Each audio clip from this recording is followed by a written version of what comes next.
There's more to imagine when you listen, so let your imagination soar with Audible. Audible has audio titles from every genre that will inspire you to imagine new worlds, possibilities, and ways of thinking. As an Audible member, you get to choose one title a month to keep from their entire catalog. Enjoy an exciting reawakening of a beloved classic with the Audible original, David Copperfield by Charles Dickens, produced by Academy Award-winning director Sam Mendes, starring Ncuti Gatwa, Helena Bonham Carter, and Theo James. This adaptation breathes new life into a familiar tale.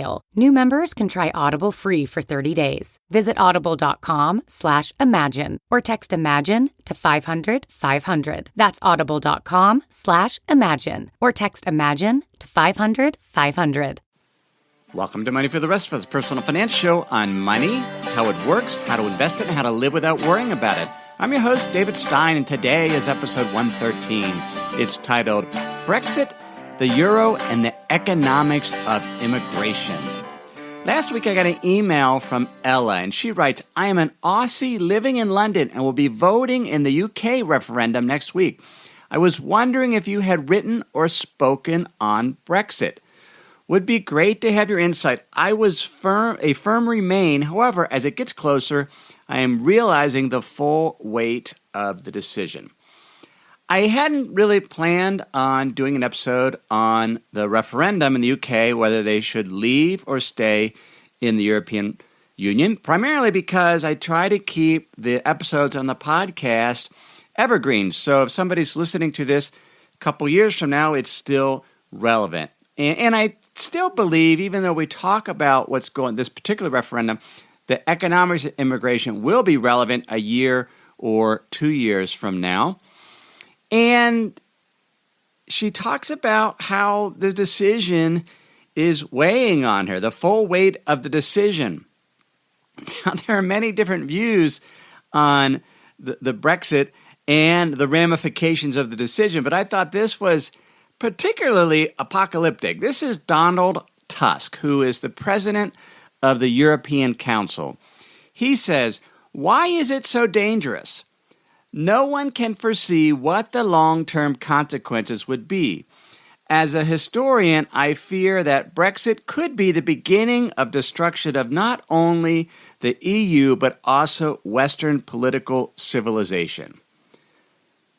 Now, there's somebody that doesn't have any idea what the long-term consequences is, except the long-term consequences could be the destruction of the European Union, if not Western political civilization. Now, I don't think that will happen.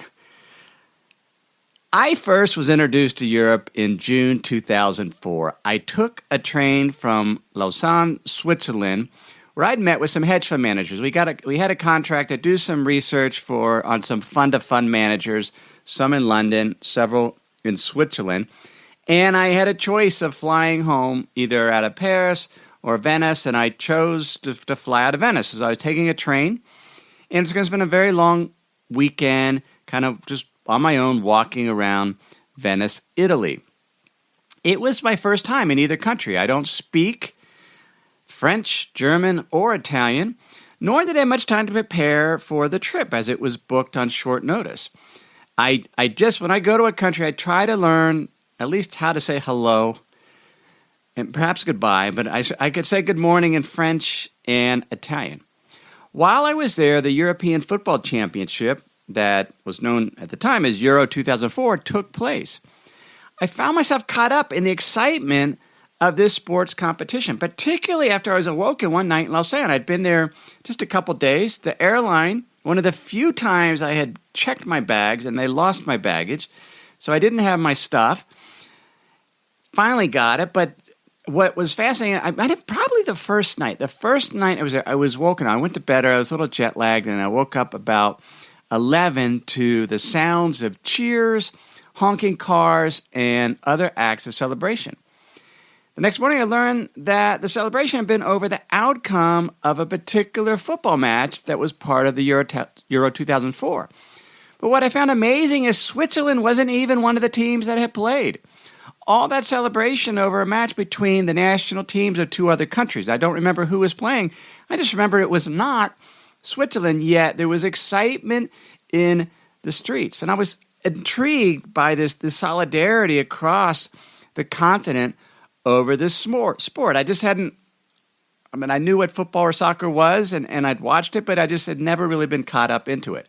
But here I was. And so when I was in Venice, I'd spent the day walking around exploring, but then at night I would be in my hotel and I would watch the games for the match, even though none of the commentary was in English.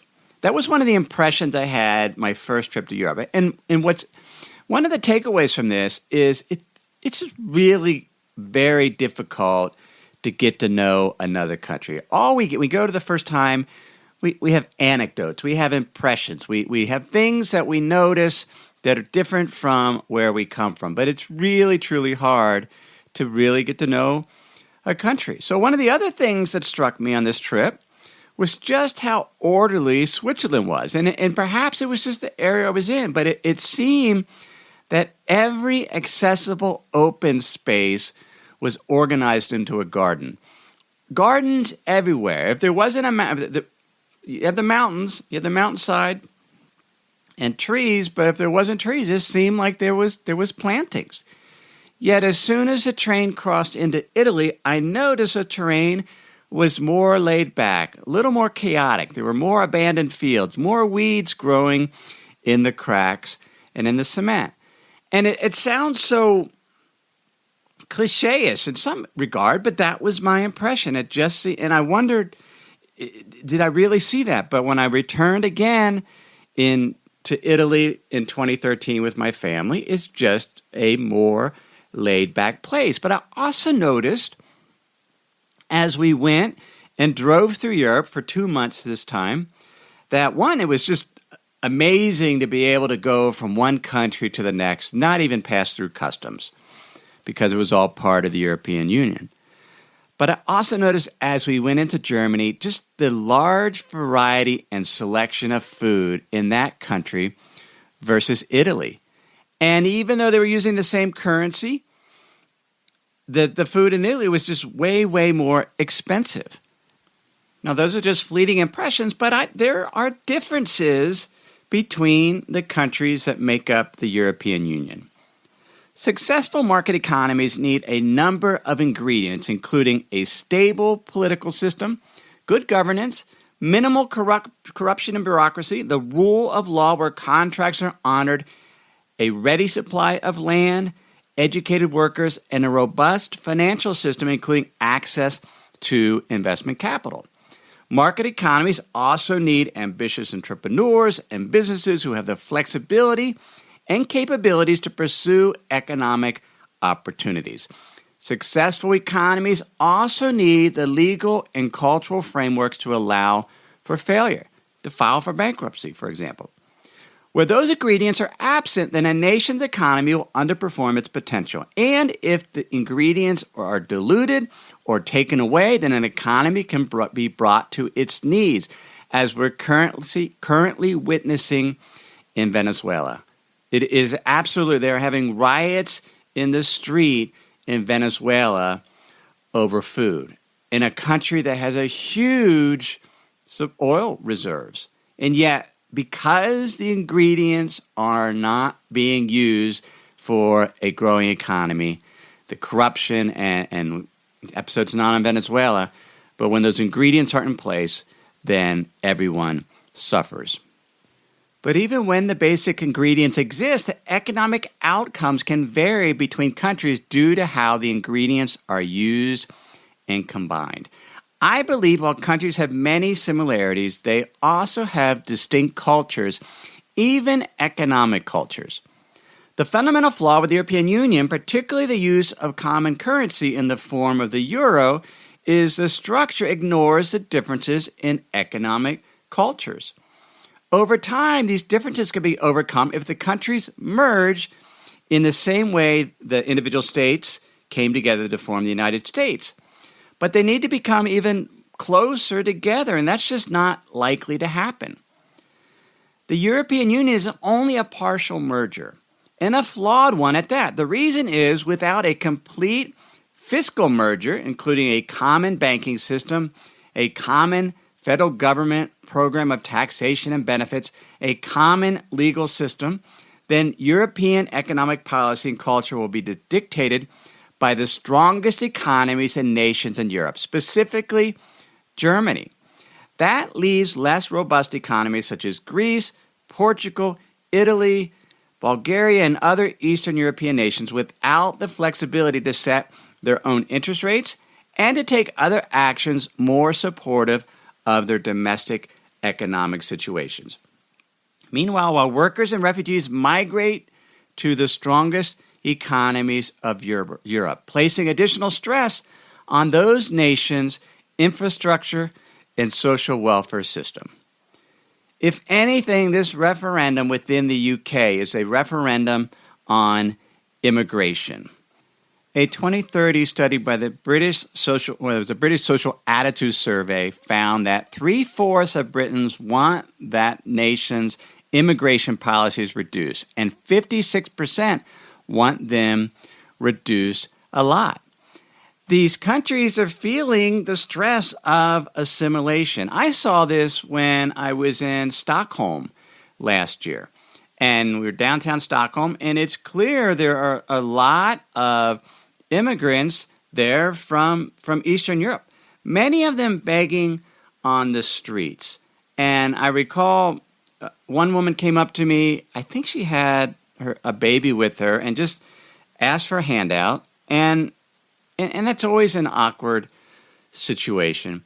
And there was a kebab stand, and I said, well, why don't I buy you some food? And I went up to the stand, and I bought some food. But I remember the worker at the kebab stand just sort of glaring at me, realizing I was not going to give, I was giving this kebab to one of the beggars. And it was very organized begging in Oslo, as I mentioned in earlier episodes.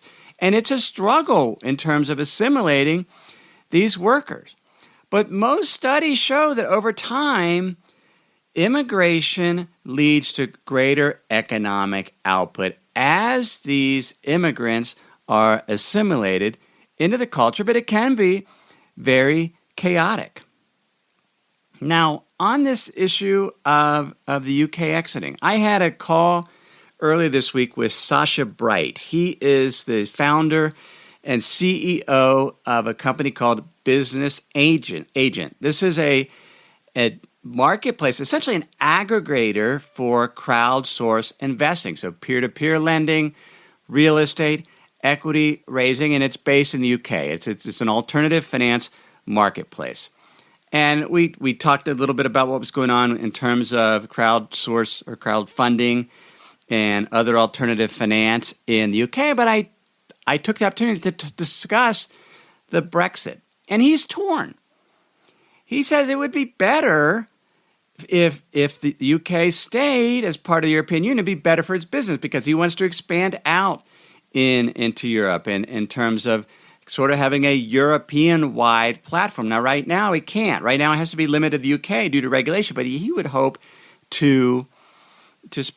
it would go across all of Europe. But when he looks at it logically, he thinks the UK should leave. And he mentioned the different cultures. And an example he gave was when he went and purchased property in Bulgaria. And what a different experience it was, particularly because everybody wanted a cut of the deal. And he was surprised, even going into custom, there was a sign, don't bribe the customs officer. Now, you know a country works through bribes and sort of greasing the skids if there's a sign that says don't bribe the customs. And I remember when I was in Cuba, one of the families I stayed with, his brother had married somebody from Bulgaria, and so he had been this particular host had been to Bulgaria a couple times and mentioned the same thing. Just it's a different economic culture, and perhaps it works, but it's very, very different. And his view is because of that, it's a challenge. He mentioned just trying to get his kids into schools. This was Sasha getting his kids into school. That because of the large amount of immigrants, in this case from Poland, there wasn't a spot because they hadn't built out the infrastructure. What I found fascinating about this conversation is because so often it's sort of this argument or this debate is it seems like it's the uninformed versus the informed, or at least that's the impression we get in America. It's those that don't want immigration, they want to get out. But his was a well-reasoned, logically thought out. He just felt that the UK was paying way more to the European Union they were getting in benefits, and that in the case of the UK autonomy, it would be logically better to leave. But there's fear. There's fear of what will happen if they do leave. It's sort of the consensus is there'll be some type of, we call it a dip, right? An economic recession if they leave. So many perhaps will vote to stay just because the fear of loss of what would happen. Let me pause here to share some words from this week's sponsors. I bought a used denim coat from a reseller, Odyssey Rebuild. I'd never heard of them. They came across my Instagram feed. But I took the leap. I bought the coat, and once I saw the reseller was using Shopify, I felt a lot more confident in my purchase. I got a confirmation email from Shopify. I got confirmation when the item was shipped and one when it arrived, and I could track it all along. Businesses that want to grow use Shopify because they're able to sell whenever their customers are scrolling or strolling on the web, in their store, on their feed, and everywhere in between. Businesses that sell more sell on Shopify, just as Odyssey Rebuild does. Most of the e-commerce I do with small retailers, they're using Shopify. And you can upgrade your business and get the same checkout Odyssey Rebuild uses. Sign up for your $1 per month trial period at shopify.com/David, all lowercase. Go to shopify.com/David to upgrade your selling today. Shopify.com/David. Ever wonder how much of your personal data is out there on the internet for anyone to see? More than you think. Your name, contact info, social security number, and home address, even information about your family members. That's why I personally recommend and use Delete Me. Delete Me finds and removes any personal information you don't want online and makes sure it stays off. I've been using Delete Me for 9 months now, and they've removed a ton of my personal data from the internet and sent me regular personalized privacy reports showing info they found, where they found it, and what they removed. I just got my latest quarterly report from them. Delete Me does all the hard work of removing yours and your family's personal info off the web. Take control of your data and keep your private life private by signing up for Delete Me now at a special discount for our listeners today. Get 20% off your Delete Me plan when you go to joindeleteme.com/David20 and use promo code David20 at checkout. The only way to get 20% off is to go to joindeleteme.com/David20 and enter code David20 at checkout. That's joindeleteme.com/David20, code David20. In some ways, I would just like them to vote to stay because of the uncertainty from just putting on my investment hat. I hate to invest in an environment, and I really disliked it when I was a professional money manager. These one-off decisions, it's yes or no, and the unknown of what's going to happen. As that earlier quote by Donald Tusk, nobody knows the long-term consequences. And sometimes just for the sake of continuity, we don't want change because investment markets hate change. And I'm like most investors, I just don't like volatility. But should they stay or go? I found a study by the National Institute of Economic and Social Research. This is Britain's longest established independent research institute, founded in 1938.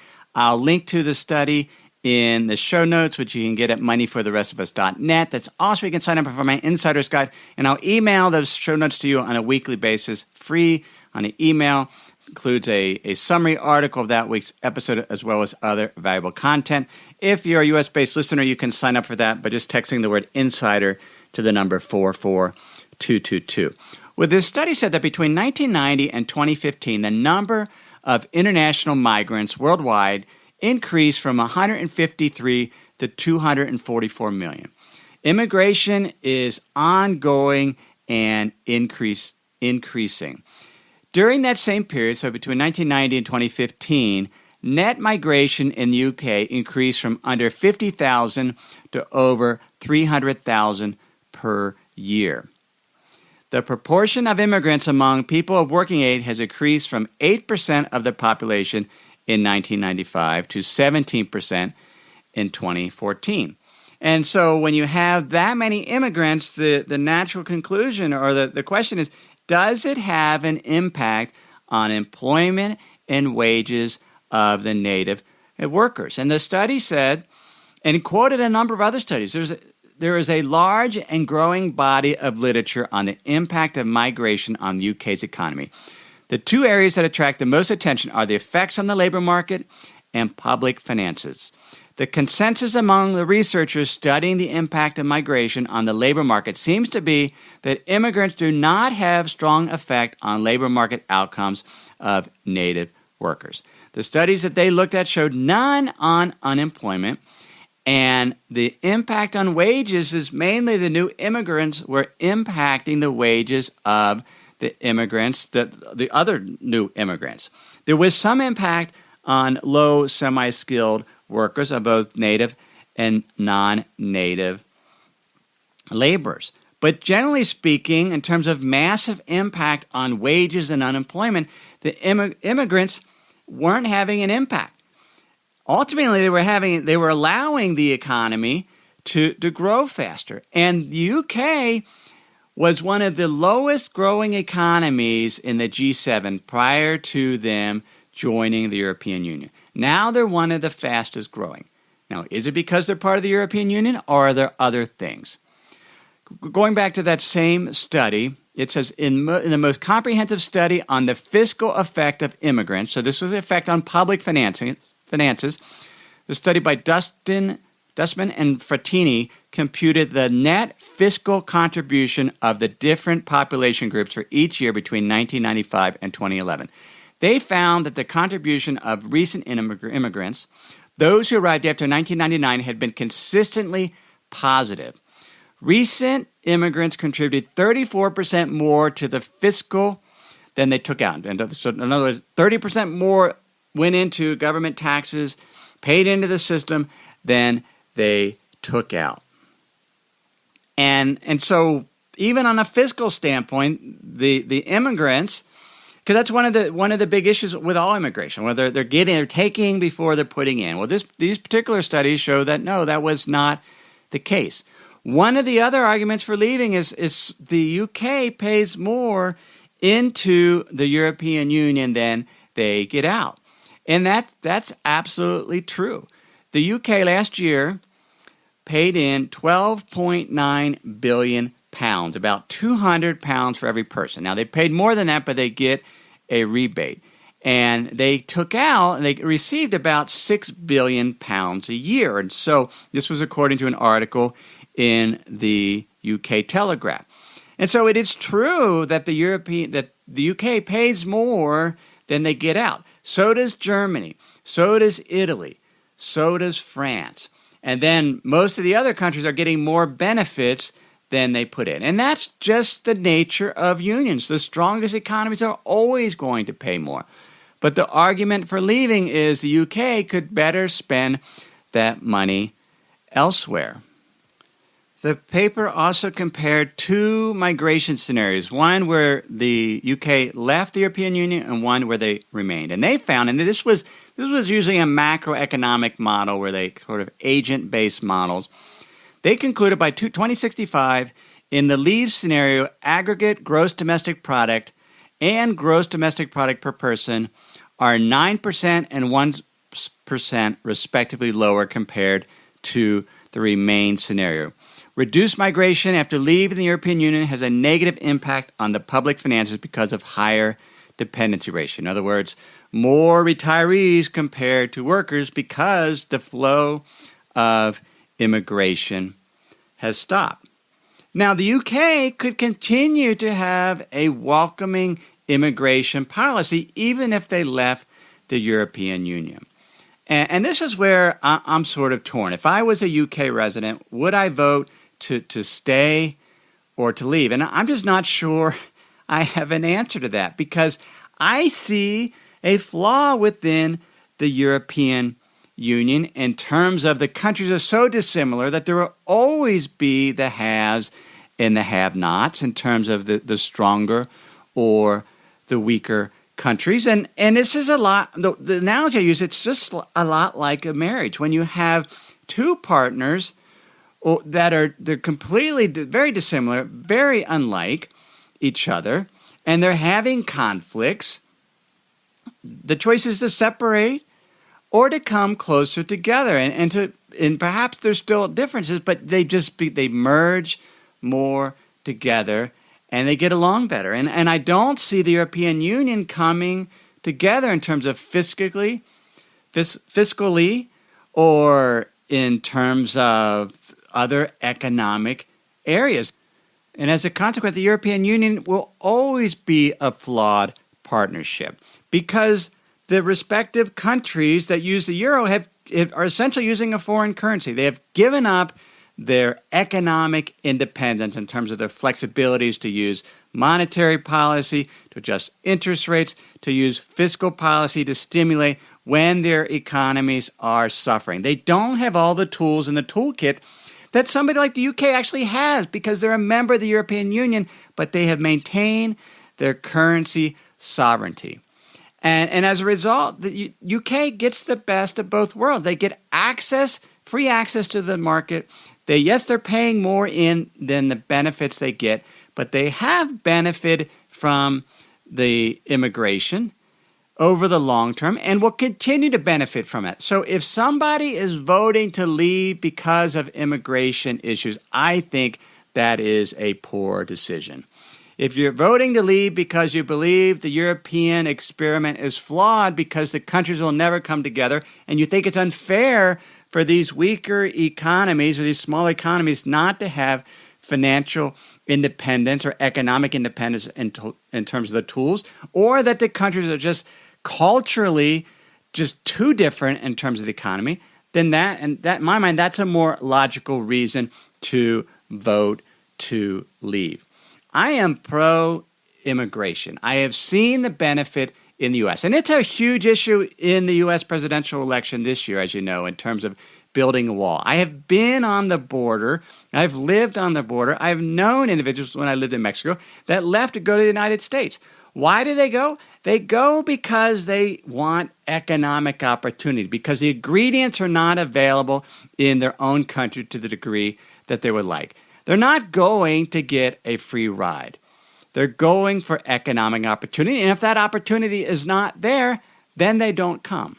That's just the way the flow of migration works. Here in Idaho, we have 4,000 guest workers, primarily working in agriculture, working in areas, moving irrigation pipe, and working farms, making $11.75 an hour. They get transportation to the country, they get housing, they get one meal a day, they get their workers' compensation insurance paid.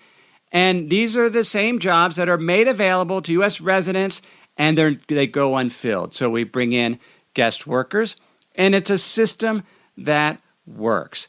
Immigration allows countries to be more viable. It ultimately brings in more workers, provides more flexibility, and leads to greater economic output, economic growth.